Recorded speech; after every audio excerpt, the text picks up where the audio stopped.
It's a Monday, so Kristen Number's back on the show and making one of my favorite dishes in the kitchen. Flank steak is, and Reagan actually makes one of the best flank steaks. Does she? Yes, this is her go-to grill. She's a great cook. And then you're making like a fresh salsa to go with it. Yeah, so there's two parts to this recipe. So one is the corn salsa, and I started by, I just grabbed, I love this corn from Smith because it comes like this, already shucked. You can see exactly what you're getting. It's in a package of 4. So I grabbed one of those packages, and then I just put some oil on my indoor grill. I'm pointing because I just did it back there. Because it's right behind us. And just grilled it up a little bit, about 8 minutes, rotating it partway through. And then this is how I like to cut it when I'm cutting corn off the cob, is I have a small bowl inside of a big bowl. And you have it turned upside down inside of the big bowl. Hopefully you can see that at home. And then just cut straight down. Yep, and it comes right off, and then it just, for the most part, falls right into the bowl. And the little pieces you can just gobble up. Never seen this little technique. Yeah. That's brilliant. So it makes it super simple. That's what we're all about, is simplifying this process. So we'll get this off. And while I'm doing this, do you want to grab that bowl in front of me? Yes, this one right up there. Okay. And we're going to assemble the rest of the corn salsa. So I've grabbed those cherry tomatoes. You'll just cut those in half like I did. Okay. Go ahead and toss those in. I'm going to move these limes because I've already taken the juice from 2 limes. So that's really the only juice that you need for this salsa. There's no oil, there's no, you can throw in a little bit of salt and pepper. Here's some cilantro. Hold those tomatoes up for a minute. I love these. You see what, notice it says on there snacking tomatoes. So I grabbed a pint for this and a pint for myself. Bite-sized. Don't mind if I do. Yeah, and they're so full of antioxidants, vitamin C, but all of those great things.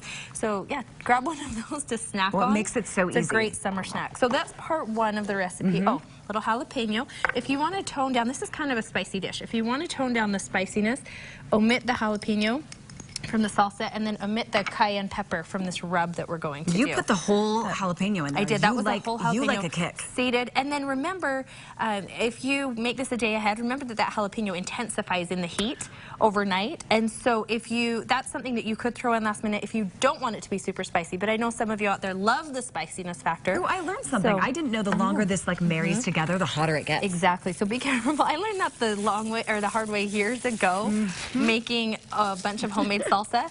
My husband's like, how many jalapenos did you put in here? Because my mouth is on fire. It seemed fine on day 1. Exactly. So this is a rub that I made using a lot of fun ingredients: dry mustard, some garlic, some cayenne pepper, some paprika, and the adobe chili pepper. Why do a rub on a flank rather than a marinade?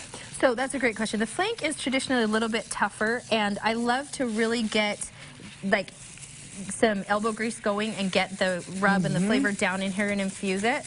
And then once you grill this, you really don't need a marinade. You don't need any liquid on here. You just need to put a little oil in the grill, get this nice and flavorful on both sides. You'll grill it about 4 minutes per side for a medium rare. Is this a southwestern flavor that you have together? It is, yeah. And it's actually a great, the other thing I put in here, you just reminded me, is brown sugar.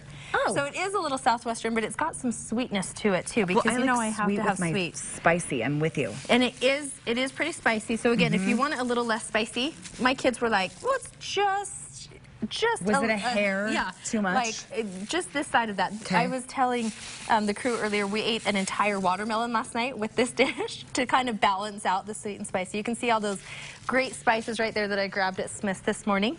I like the flank steak though because it does grill up so quickly. It does. It's awesome for fajitas for that reason. And it does just 4 minutes per side and it's done. And then you want to let it rest for about 10 minutes. It will keep cooking so the internal temperature comes up to where it needs to be.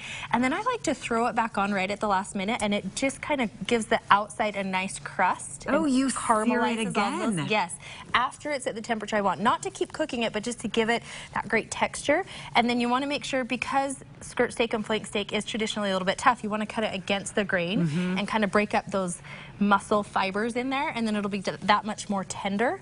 And then you just serve it alongside with this awesome corn salsa. Now you can take this salsa, make it your own. I have red onion in this one that I made yesterday.